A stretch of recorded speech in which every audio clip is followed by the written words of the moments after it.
नमस्कार मित्रों, आज मैं ज्योतिष के एक महत्वपूर्ण विषय पर आप सबके समक्ष उपस्थित हुआ हूँ।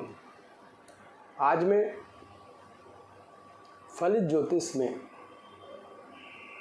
साढ़े साती जैसे शब्द की विवेचना करने के लिए उपस्थित हुआ हूँ और अपनी क्षमता अनुसार काफ़ी सरल भाषा में आप सबके समक्ष जानकारी देने की प्रयास करूंगा। तो बहुत विलंब न करके मैं सीधे विषय वस्तु पर बात करता हूं। शनि जो हमारे सौरमंडल का एक महत्वपूर्ण ग्रह है और जो धीमी गति से यानी जिसका पाथ बहुत बड़ा है, जिसका नाम ही शनैः शनैः चलने वाला शनैश्चरः नाम है, उसका भय बहुत लोगों के मन में बहुत ज़्यादा है। साढ़े साती है क्या? किसी भी राशि के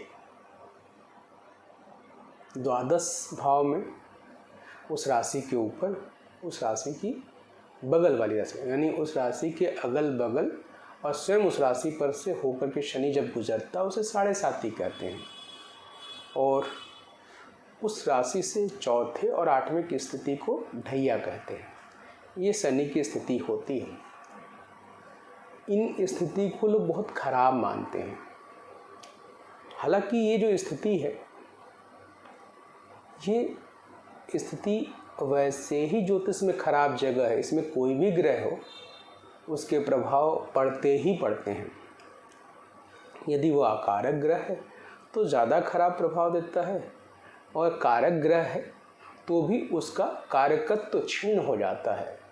तो ये कहना कि केवल शनि ही एक खराब ग्रह है और साढ़े साती और ढैया जैसा शब्द से हम परेशान, असल में साढ़े साती और ढैया है क्योंकि शनि बहुत धीमे गति से चलता है और 30 साल में सौरमंडल का एक चक्कर पूरा करता है। 2.5 साल में एक राशि पार करता है। इसलिए जब राशि के अगल बगल खानों से गुजरता हुआ एक राशि के 12वें और राशि या प्लस द्वितीय भाव को पार करता तो ये 7.5 साल का फेज होता है, जिसको साढ़े साती कहते हैं। अब इतना लंबा फेज में किसी ग्रह का प्रभाव होना ये अपने आप में ही एक बड़ी बात हो जाती है। हालांकि वो 7.5 साल खराब ही नहीं होता है, इसमें बहुत सारे परिवर्तन होते हैं, इस पर मैं अभी एक्सप्लेन करूँगा। लेकिन अगर ऐसी ही स्थिति में 12वें राशि और मंगल भी जाए तो वो भी वैसा ही प्रभाव देता। वो भी अकारक अगर होगा तो डैमेजिंग भी करेगा, चोट भी लगाएगा, कारक होगा तो लाभप्रद देगा। अब बात करते हैं, पहले हम शनि विषय वस्तु से न भटके, क्योंकि ऐसे ही बृहस्पति भी होगा तो भी एक उसके लिए हानिकारक होता राशि पे से गुजरना परेशान। लेकिन खैर अभी विषय वस्तु से न भटके हम शनि पे बात करते हैं। शनि की साढ़े साती, यदि कारक ग्रह की कारक है लग्न में, जैसे लग्न राशि में अगर शनि कारक है और साढ़े साती चल रही है तो 2 काम करेगा। एक तो शनि की जो कारकत्व क्षमता है वो थोड़ा कमज़ोर जरूर हो जाता है, लेकिन आदमी के जीवन में एक बड़े परिवर्तन की तरफ इशारा करता है। यदि साढ़े साती राशि से लगी हुई है तो कई सारे मानसिक तनाव पीड़ाएं दे सकता है, लेकिन जीवन में एक बड़े परिवर्तन की तरफ इंगित कर रहा है। इस बात का विशेष ध्यान देना है। यदि लग्न और राशि दोनों से ही साढ़े साती चल रही है तो निश्चित तौर पे यह जो समय होगा ये थोड़ा सा तनावपूर्ण होगा। ये स्वास्थ्य के लिए हानिकारक होगा, पारिवारिक चिंताओं में वृद्धि करेगा, पूरे पारिवारिक स्ट्रक्चर में परिवर्तन ले आएगा। हो सकता है जब ये साढ़े साती उतरे तब तक आपके जीवन की स्थितियाँ बहुत कुछ आप खोएं, बहुत कुछ नुकसान भी करें, और फिर जब बदलाव हो तो एक बहुत बड़ा नया सृजन हो, नया क्रिएशन भी हो। साढ़े साती क्रिएट भी करता है एक पुरानी, मतलब एक तरह से युग परिवर्तन होता है। एक तरह से आपके जीवन का 30 साल में एक बार 7.5 का आना मतलब युग परिवर्तन, एक तरह का एक एरा परिवर्तन होता। तो एक तरह से डिस्ट्रक्शन और फिर क्रिएशन की तरफ इशारा करता है। अब किस लेवल पे डिस्ट्रक्शन करेगा, किस लेवल पे, तो वो आपकी कुंडली में शनि की पोजीशन कैसा, कितना कारक है, उसकी डिफेंसिव क्षमता क्या, और शनि की जो पोजीशन है वहाँ से उस 7.5 की क्या पोजीशन है, इस पे इस चीज़ का आकलन किया जा सकता है। जैसे कि मान लीजिए किसी का मकर राशि है और इस समय गोचर में मकर राशि पर 7.5 चल रही है, तो निसंदेह मकर राशि के हिसाब से उनके लिए पीड़ादायक समय चल रहा है।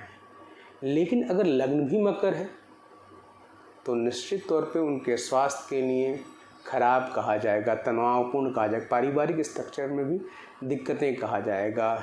एक स्ट्रगलिंग फेज़ अचानक से पिछले 2020 से चल रहा है, लेकिन ये स्ट्रगलिंग फेज़ बहुत दिनों तक नहीं होगा। जैसे ही द्वितीय भाव में राशि और लग्न दोनों से 7.5 माने शनि का प्रवेश होगा, एक नया क्रिएशन, एक नए रास्ते खोलने की तरफ इशारा भी करेगा। लेकिन अगर ये कितना नुकसान इस बीच में किया है, कितना नहीं, ये तय होगा कि उनकी कुंडली में शनि की पोजीशन क्या है। अगर शनि की पोजीशन से वर्तमान शनि ढैया की स्थिति बना रहा है तो ज़्यादा तनावपूर्ण होगा। अगर शनि की पोजीशन से वर्तमान शनि मूल त्रिकोण की स्थिति बना रहा है तो कोई नुकसानदेह पोजीशन नहीं होगा। यदि जन्म के समय के शनि से वर्तमान शनि खडाष्टक योग बना रहा है तो ज़्यादा खराब होगा। तो हमें उस समय के शनि की स्थिति का भी आकलन करना होगा। तो 7.5 का आकलन इस तरह से किया जाना चाहिए। रही बात ढैया की, ढैया चौथे और 8वें शनि की स्थिति को ढैया माना जाता है। जैसे कि गोचर में जब शनि चल रहा है मकर राशि में, तो इस समय ढैया मिथुन राशि पे चल रहा है। अगर किसी की कुंडली में मिथुन राशि है और मिथुन लग्न है, तो यह जो समय अगर दोनों से ही ढैया चल रहा है और शनि कारक है, तो कारकत्व तो शनि का जो एक बहुत बड़ा महत्वपूर्ण रोल ये होता है कि वो परेशान तो करता है लेकिन बहुत कुछ देता भी है। जैसे कि अगर मिथुन राशि मिथुन लग्न है तो इस बीच में कोई अचल संपत्ति क्रिएट भी करा सकता है, साथ ही साथ कोई सृजन भी करा सकता है, लेकिन बहुत सारे संबंधों का दुविधात्मक स्थिति पैदा करेगा, भावनात्मक दिक्कतें देगा, जीवन में एक बड़ी ही असमंजस स्थितियां भी उत्पन्न करेगा, दोनों होगा। लेकिन बहुत सारे ऐसे काम हो जाएंगे जो अप्रत्याशित भी होंगे। तो ये जो ढैया की स्थिति है ये मिथुन राशि वालों के लिए तनाव तो देगा लेकिन साथ में साथ क्रिएटिव होगा। लेकिन अगर मिथुन राशि और लग्न दोनों के हिसाब से ढैया चल रहा है, तो केवल राशि से चल रहा है तो बहुत, अगर कारक शनि है और राशि से ही चल रहा है तो बहुत परेशान होने की ज़रूरत नहीं है। सिर्फ और सिर्फ थोड़ा मानसिक तनाव होगा, कुछ पैसे का नुकसान होगा, स्ट्रेस होगा, और जैसे ही ढैया ख़त्म होगा स्थितियाँ शांत हो जाएंगी। लेकिन अब आप ही कारक शनि की बात कर रहे थे। अगर अकारक शनि पे आ जाते हैं तो अकारक शनि अगर हो और 7.5 चल रही हो तो अकारक शनि में 7.5 किस पे होगी इस समय। जैसे कि गोचर में अगर शनि मकर राशि में चलो तो धनु राशि पे होगा। जाहिर पे अगर धनु राशि पे 7.5 चल रहा है और अकारक है तो अकारक राशि मतलब निस्संदेह यहाँ पर एक तनाव का, एक नुकसान की एक स्थिति, हालांकि ये उतरती हुई 7.5 है लेकिन फिर भी तनाव देगा। लेकिन अगर यही लग्न से भी उसकी 7.5 अकारक 7.5 चल रही है तो ज़्यादा खराब है। अगर लग्न से नहीं है तो सिर्फ और सिर्फ मानसिक पीड़ा और आर्थिक कष्ट देने की तरफ इंगित करता है। लेकिन साथ में बहुत सारे नए आसार और क्रिएशन, जैसे 7.5 धीरे धीरे उतरती जाएगी, एक नए आसार और नए क्रिएशन की तरफ ले जाएगा। तो 7.5 ऐसा नहीं है कि बहुत ख़राब चीज़ है। 7.5 का आकलन जो है वो भयावह इसलिए बन गया है क्योंकि इसका टाइम स्पैन बहुत ज़्यादा होता है और लोग इससे भयग्रस्त होते हैं। और शनि बड़ा ग्रह भी है, शनि एक लंबे समय तक एक राशि में रहता है, तो निस्संदेह उसका प्रभाव भी लंबे समय तक रहता है। महत्वपूर्ण बात ये है कि किसी भी राशि में किसी भी लग्न पे अगर 7.5 चल रही है तो सबसे पहले ये देखना है कि उस राशि का कारक शनि है या अकारक शनि है। जैसे कि अकारक शनि अगर मंगल, सूर्य, बृहस्पति की राशि होगी तो उसके लिए वह शनि अकारक होगा, लेकिन बुध, शुक्र और शनि की अपनी राशि होगी तो वहाँ शनि कारक होगा। अब इन राशियों को देखते हुए अगर इन राशियों पे 7.5 चल रही है, अकारक शनि के 7.5 निसंदेह पीड़ा तो देगा, लेकिन लग्न में कारक है तो कोई बहुत घबराने की बात नहीं है, केवल मानसिक पीड़ाएं का समय कहा जाएगा। लेकिन अगर लग्न में भी खराब चल रहा है, लग्न में भी अकारक है और 7.5 चल रही है तो निसंदेह ज़्यादा पीड़ादायक हो सकता है, ज़्यादा कष्टकारक हो सकता है।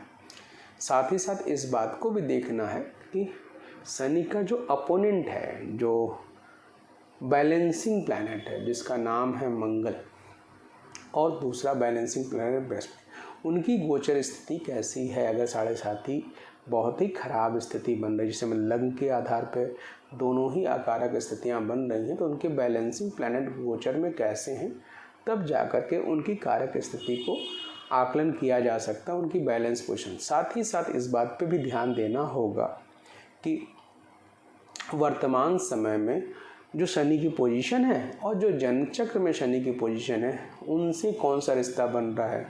उनसे खडाष्टक योग बन रहा है, उनसे द्विद्वादश का योग बन रहा है, उनसे मूल त्रिकोण का योग। अगर मूल त्रिकोण का योग बन रहा है निसंदेह बहुत अच्छा है, बहुत सारी चीज़ें बैलेंस कर ले जाएगा, निसंदेह कोई दिक्कत नहीं होगा। 7.5 चाहे ढई या कुछ भी हो, लेकिन स्थितियाँ बैलेंस कर ले जाएगा। लेकिन अगर खडाष्टक योग बन रहा होगा तो निसंदेह 7.5 परेशान करेगा, निसंदेह दिक्कतें बढ़ेंगी। तो इस तरीके से अगर हम 7.5 का आकलन करें तो कोई बहुत बड़ी काफ़ी सटीक विवेचना हो सकती है और कोई बहुत घबराने वाली बात नहीं है, क्योंकि 7.5 लाभप्रद भी है और दिक्कतें नहीं। 7.5 एक तरह परिवर्तन है, एक तरह से युग परिवर्तन है, एक तरह से आपके जीवन में एक बड़ा बदलाव का संकेत करता है, लेकिन उसकी वास्तविक स्थिति लग्न और राशि दोनों पे देखा जाना चाहिए। साथ साथ सूर्य कुंडली के आधार पे भी देखा जाना चाहिए। ये भी एक महत्वपूर्ण, कि मैंने ये बात मिस हो गई कि 7.5 सूर्य कुंडली के आधार पे भी, लेकिन महत्वपूर्ण है राशि, यानी चंद्र राशि, चंद्र लग्न और जन्म लग्न दोनों के आधार पे महत्वपूर्ण ढंग से 7.5 का विश्लेषण होना चाहिए। तो आशा है ये वीडियो आप लोगों को पसंद आएगा। नमस्कार।